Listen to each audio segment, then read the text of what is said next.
There's about to be some sassy men in this episode. So if you don't like sassy men, if sassy men is not something that you want to see, best stay out of this episode, because sassy men. Sassy.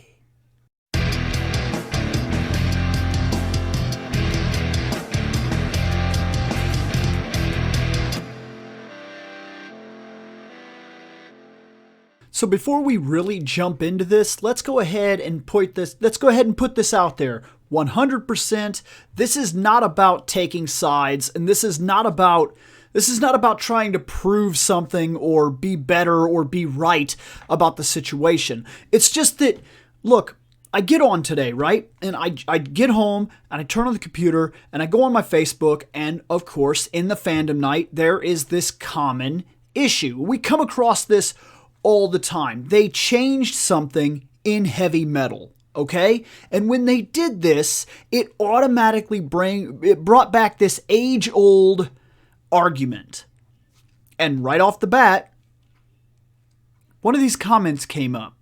First, there was the comment about this shouldn't be changed and blah, blah, blah, and heavy metal is da-da-da, and this is just a bunch of whiny crybabies, and it shouldn't have been affected, and da-da-da, and all the men start defending, because that's usually the side that this falls on. All the men usually start defending, well, there should be no problem with my lady having that metal bikini, okay? And then immediately, we get this question. A viable question, but the question is, why does women's armor always look like a slutty bathing suit that barely covers anything, and men's armor is full body? So, first off, depending on what you're looking at, depending on where you're going for your narrative, you're right. You're right. It does look like that. It looks like that all the time. But it's very much a cherry-picking thing. It really is. Because we got a couple of examples right off the bat. And I'm not saying that this was escalating out of control. It didn't become like a big fight. But it did look like it was going that direction for a second, when all of a sudden the answer to this question was to post a picture of He-Man. Because, well, look at him, right? He-Man. And immediately, the response to He-Man being posted did come down to another comment. He's a barbarian. He doesn't get armor, only pelts and leather. Well, I can't argue with that, right? And so then, immediately, another post comes. Like immediately, right on the heels of that post, there's another post to try to once again skew this into the kind of argument that we see all the time, where immediately a Thundercats picture is posted of Lion-O, and Lion-O,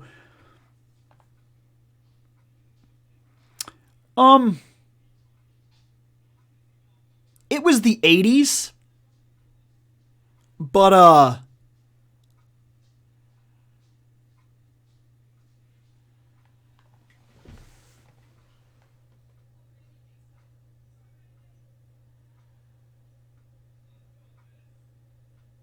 what the fuck are you wearing? like really?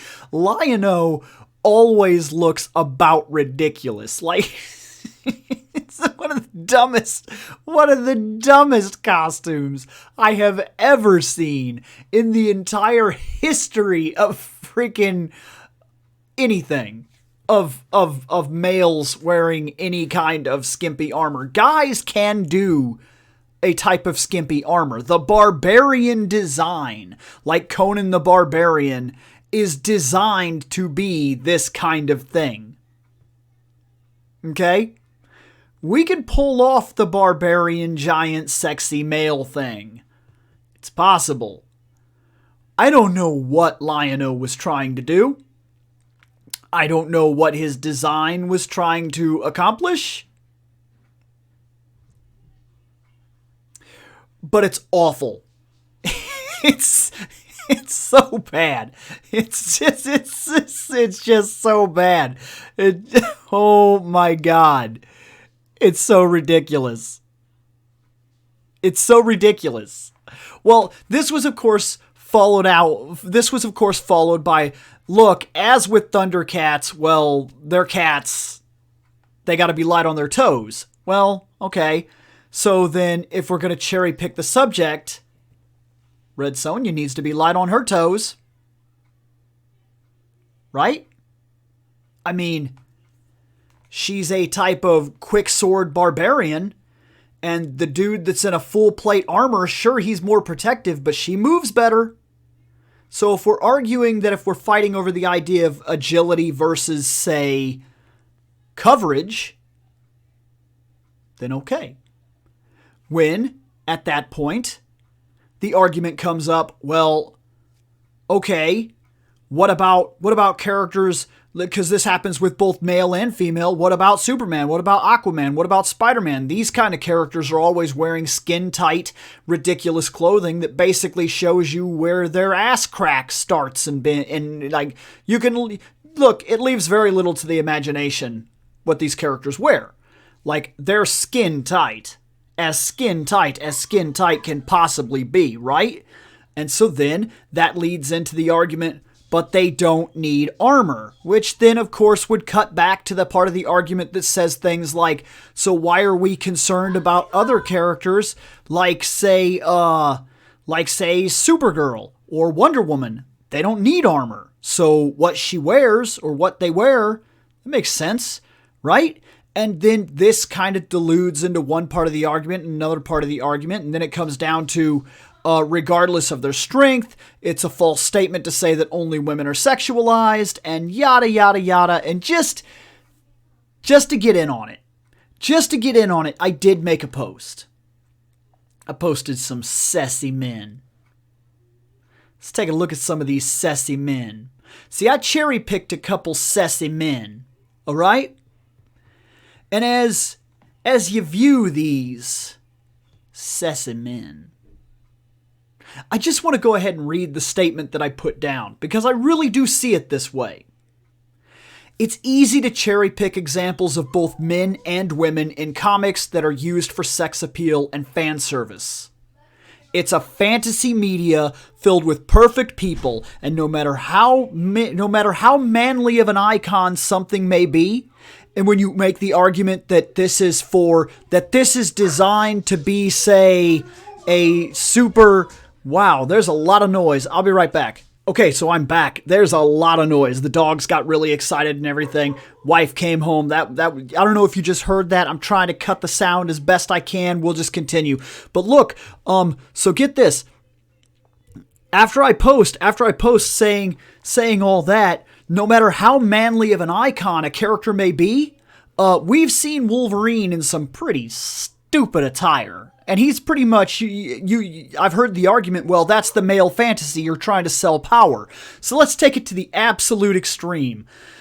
The male fantasy, Superman. If comic books are primarily sold to men, and comic books are primarily depicting women as the sexy icon, then why is it that even Superman, the epitome of the male fantasy, being the super strong guy, the manly man, how come even he can't escape the fact that under that cape, that ass is fat? That's a sassy man. Sassy Superman. Look, guys, this is the truth of it. Sex sells. Sex sells. It always has. It always will. And sex sells because of one major thing. Because when we sell products, businesses in general, that's the way I'm referencing this, when business sells products, normally the age you attack teenagers, primarily at the end of their teenage years, say about 19 years old. Why? Because their sex drives are crazy. And if you get them hooked early, if you get them interested, you get them into your product, you can sell them on the deeper ideas of your product later on, or you can just keep them there. Because just like we sold the PlayStation to a 19-year-old fan base, it made the older people feel younger and excited to play the PlayStation, and it made the younger people interested in what was going on that all the big kids were so interested about. And part of how we sold video games was sex. And it's never changed. Guys, it's like this for movies. We sell sex appeal. It's like this for video games. Sex appeal. Music. Have you seen some of music covers? Holy shit, of course we sell music as sex appeal, and we're no strangers to selling it on both the men and the women's side. Hell, there have been bands that purposely kept members off their covers because two males were really sexy, and two males were not as sexy.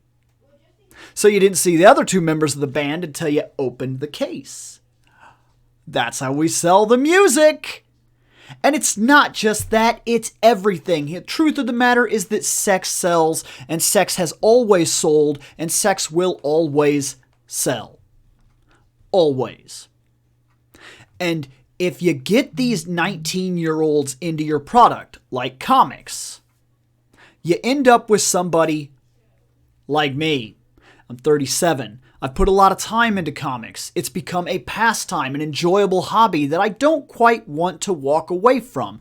But they got me in through things like that. When I was a kid, they got me very interested in the superhero aspect. And then I started picking up on some other aspects. And then I ended up enjoying some other aspects, especially when I was in my teenage years. And then those aspects kept me around just long enough for me to discover other things that I truly enjoyed. Things that were really powerful inside of the comic book landscape. Not just cheese, not just sex appeal in general, but truly interesting stories that are told that you only get from comics. Huge lineages that are built inside of comics. Comics does sell sex appeal, but they sell it to both men and women. And the reason we always have this argument that women are sexualized and men are a power fantasy, and then the men strike back, men are sexualized, that guy's got a fucking 12-pack, I ain't never gonna have no 12-pack, and blah, blah, blah. Look, guys, the reason is because when one group wants to fight with the other group, there's so much material out there to cherry pick. I showed you a lot of sassy men. And that's because it's very easy for me to just literally go on Google and type sexy men in comics. And you will find comic covers of sexy men and swimming suits of sexy men and all kinds of things like that. And if you want to do the same thing for women, you're going to find the same thing because it's all over the media. It's all over it. It's on both sides. And because of that, it's very easy to cherry pick the images and information that you want to make your argument the way that you want it to be. When in truth, it's like this for both sides. Sex sells. That's why we sell it. Maybe I'm wrong. Maybe I'm right. I guess that's really for you to decide, because I don't really care to argue this topic anymore. It's just the way I see it. And I wanted to get spoken word out about what I was trying to say so that this video can kind of back my comment before I realized that I can easily go back to this. And maybe it didn't blow up. Maybe it didn't blow up. But there's always the chance that I'm going to go back onto Fandom Night and I'm going to find that the whole thing blew way out of control, and then there's a bunch of shit all over and they're arguing this side and that side, because it does happen. Luckily, we've been cool enough on our group to not have too many problems like that, but it's not above the possibility that that argument could hit our group like it hits every other group. And I just kind of wanted to say it's easy to make a case for either side because it's on both sides. Yeah, I'm gonna get out of here.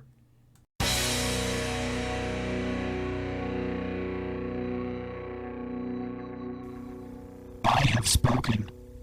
Take what you will from it.